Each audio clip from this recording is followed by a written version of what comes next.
नमस्कार मित्रांनो, गणेश क्रिएशन जीजीमध्ये तुम्हा सगळ्यांचे स्वागत आहे. स्वामींच्या दरबारात अशक्य असं काहीच नाही, पण कधीकधी स्वामी आपली परीक्षाही घेतात.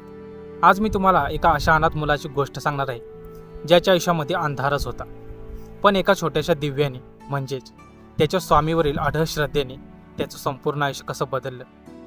ही कथा ऐकून तुमच्या डोळ्यामध्ये नक्की पाणी येईल. स्वामींवरील विश्वास अधिक घट्ट होईल. हा व्हिडिओ शेवटपर्यंत नक्की पहा.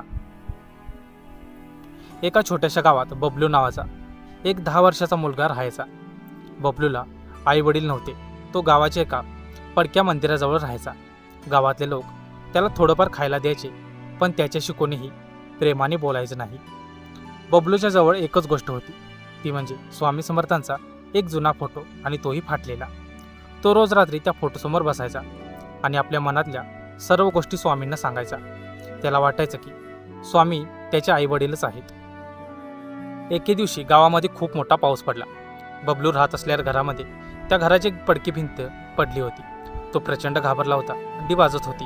तो एका झाडाखाली बसला होता. त्याच्याकडे खायला देखील काही नव्हतं आणि तो आजारी पडला होता.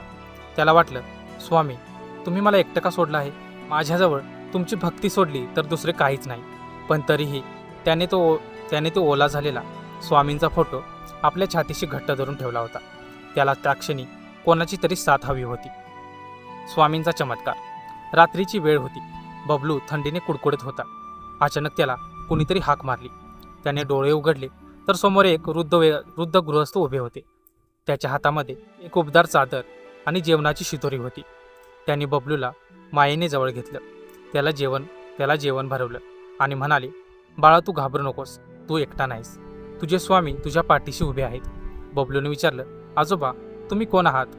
त्यावर ते फक्त हसले आणि त्यांनी त्याला एक पत्ता दिला. दुसऱ्या दिवशी सकाळी जेव्हा बबलू शुद्धीवर आला तेव्हा पाऊस थांबला होता. त्याच्या अंगावर ती चादर होती, पण ते आजोबा कुठेच नव्हते. बबलूने त्या पत्त्यावर जाऊन पाहिलं तर तिथे एक अनाथाश्रम होतं, जिथे त्याला आयुष्यभरासाठी घर आणि माया मिळाली. आश्चर्य म्हणजे त्या अनाथाश्रमाच्या भिंतीवर स्वामींचा तोच फोटो होता, जो बबलूने काल रात्री त्याच्या छातीशी धरला होता. मित्रांनो, स्वामी कोणत्या रूपात येऊन आपल्याला मदत करते हे सांगता येत नाही. फक्त आपली श्रद्धा आढळ हवी. बबलूच्या श्रद्धेने त्याला एक नवीन आयुष्य मिळवून दिलं होतं. तुम्हालाही असा काही अनुभव आला आहे का? कमेंटमध्ये श्री स्वामी समर्थ नक्की लिहा. आणि हा व्हिडिओ आवडला असेल तर लाईक करा आणि शेअर करायला विसरू नका.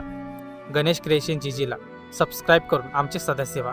भेटूया पुढच्या एका अशाच प्रेरणादायी कथेत. तोपर्यंत भिवू नकोस. श्री स्वामी समर्थ तुझ्या नेहमी पाठीशी आहे.